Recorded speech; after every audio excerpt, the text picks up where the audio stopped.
প্রশ্ন, বর্তমান জাতীয় সঙ্গীত পরিবর্তন করা কি ফরজ? জাতীয় সঙ্গীত কেমন হওয়া উচিত? আসসালামু আলাইকুম ওয়া রাহমাতুল্লাহি ওয়া বারাকাতুহু। আলহামদুলিল্লাহি ওয়াহদা ওয়াসসালাতু ওয়াসসালামু আলা মান লা নাবিয়্যা বা'দা। প্রিয় দর্শক, অত্যন্ত গুরুত্বপূর্ণ অনেক প্রশ্ন আপনারা আমাদের কাছে করেছেন। আজকের এই ভিডিওতে তন্মধ্য থেকে উল্লেখিত নির্বাচিত গুরুত্বপূর্ণ একটি প্রশ্ন নিয়ে বিস্তারিত আলোচনা করব যে জাতীয় সঙ্গীত, বর্তমানে জাতীয় সঙ্গীত পরিবর্তনের ব্যাপারে আলোচনা চলছে, বিভিন্ন মহল থেকে আলোচনা উঠেছে। তো জাতীয় সঙ্গীত পরিবর্তন করাটা আবশ্যক কিনা, জরুরি কিনা, এবং জাতীয় সঙ্গীত কেমন হওয়া উচিত, এই বিষয় নিয়ে আলোচনা করবে ইনশাআল্লাহ। সুতরাং মনোযোগ সহকারে ভিডিওটি শেষ পর্যন্ত দেখবেন। আর আপনার কোনো প্রশ্ন থাকলে অবশ্যই কমেন্টে লিখে যাবেন, আমরা পরবর্তী ভিডিওতে জবাব দেবো ইনশাআল্লাহ। আর আমাদের সাথে সরাসরি যোগাযোগ করতে, প্রশ্ন করতে, আরো অসংখ্য মাসালা মাসাইল জানতে আমাদের ওয়েবসাইট, অন্যান্য চ্যানেলগুলো, ফেসবুক পেজগুলো ভিজিট করতে পারেন, যার লিংক নিচে ডেসক্রিপশনে দেওয়া আছে। তো প্রিয় দর্শক, কথা না বাড়িয়ে আমরা প্রশ্নের জবাবে চলে যাই। প্রশ্ন ছিল যে বর্তমানে জাতীয় সঙ্গীত পরিবর্তন করা কি ফরজ? জাতীয় সঙ্গীত কেমন হওয়া উচিত? দেখুন, জাতীয় সঙ্গীত, বর্তমান জাতীয় সঙ্গীত পরিবর্তন করা আবশ্যক কিনা, ফরজ কিনা, অথবা জাতীয় সঙ্গীত আসলে কেমন হওয়া উচিত, ইসলামের দৃষ্টিভঙ্গি কি, এ সম্পর্কে আলোচনা করব। তো প্রথমেই আলোচনা করে নেই গোড়ার দিকের কথা, যে জাতীয় সঙ্গীত আসলে হওয়াটাই আবশ্যক কিনা। দেখুন, একটা দেশের জন্য জাতীয় সঙ্গীত থাকা, জাতীয় মাছ থাকা, জাতীয় ফল, জাতীয় ফুল, জাতীয় পশু ইত্যাদি থাকা, এটা থাকতেই যে হবে, না থাকলে যে দেশ অসম্পূর্ণ থেকে যাবে, বিষয়টি এমন নয়।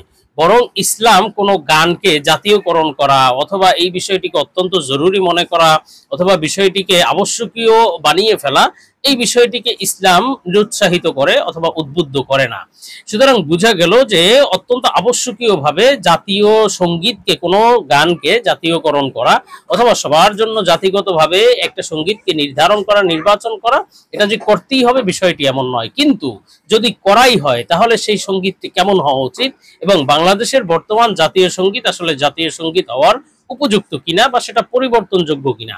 দেখুন, যদি জাতীয় কোনো সঙ্গীতকে, অথবা কোনো গানকে, বা কোনো কবিতাকে, অথবা কোনো গজলকে জাতীয়করণ যদি করতে হয়, তাহলে সেটা এমন ভাবেই করা উচিত, অথবা এমন কোনো গানকেই জাতীয় সঙ্গীত করা উচিত, যেটা একটা দেশকে রিপ্রেজেন্ট করবে, দেশের মানুষের, সাধারণ মানুষের বিশ্বাসকে, আদর্শকে, তাহজিব তামাদ্দুনকে ফুটিয়ে তুলবে, এবং দেশের চেতনাকে, চিন্তাকে ধারণ করবে, লালন করবে, এমন একটা কবিতা অথবা এমন একটা গজল বা সঙ্গীত, গীত, এমনটাই জাতীয় সঙ্গীত হতে পারে। সুতরাং জাতীয় সঙ্গীতের মধ্যে এই বিষয়গুলো থাকা বা এই বিষয়গুলোকে রিপ্রেজেন্ট করা, এটা অত্যন্ত জরুরি। আর বাংলাদেশের মানুষ সাধারণত, যেহেতু 90% বেশি মানুষ মুসলিম, এজন্য বাংলাদেশের জাতীয় সঙ্গীতের মধ্যে অবশ্যই ইসলাম এবং ইসলামী আকীদা, ইসলামী তাহজিব তামাদ্দুনের একটা পরিচয়, এবং বিষয়টি প্রস্ফুটিত হওয়া এবং বিষয়টিকে তুলে ধরা অত্যন্ত জরুরি, এবং জাতীয় সঙ্গীত হলে এমনই হওয়া উচিত। সুতরাং এখন কথা হলো, বাংলাদেশের জাতীয় সঙ্গীত আসলে এমন কিনা। দেখুন, বাংলাদেশের বর্তমান যে জাতীয় সঙ্গীত রয়েছে, রবীন্দ্রনাথ ঠাকুরের রচিত, সেই জাতীয় সঙ্গীত আসলে বাংলাদেশকে উল্লেখ করে বা বাংলাদেশের উদ্দেশ্য করে লেখাই হয়নি বা রচনা করাই হয়নি, বরং সেটাকে বাংলা অথবা বঙ্গভঙ্গের পূর্বে বা সেই সময় 1905 সালের দিকে এটা রবি ঠাকুর রচনা করেছিলেন। সুতরাং এই বিষয়টিকে বাংলাদেশ, যেটা পরবর্তীতে সৃষ্টি হয়েছে, এবং যেই গানের মধ্যে বাংলাদেশ শব্দটিও উল্লেখ নেই, এবং বাংলাদেশের চিন্তা চেতনা সেখানে লালন করা হয়নি, বা বাংলাদেশের সাধারণ মানুষের, মুসলমানদের আকীদা, বিশ্বাস, আদর্শকে সেখানে ফুটিয়ে তোলা হয়নি, এমন কোন গীত বা এমন কোন কবিতা, গান বাংলাদেশের জাতীয় গান হিসেবে বা জাতীয় গজল হিসেবে, জাতীয় কবিতা হিসেবে হওয়ার যোগ্য নয়।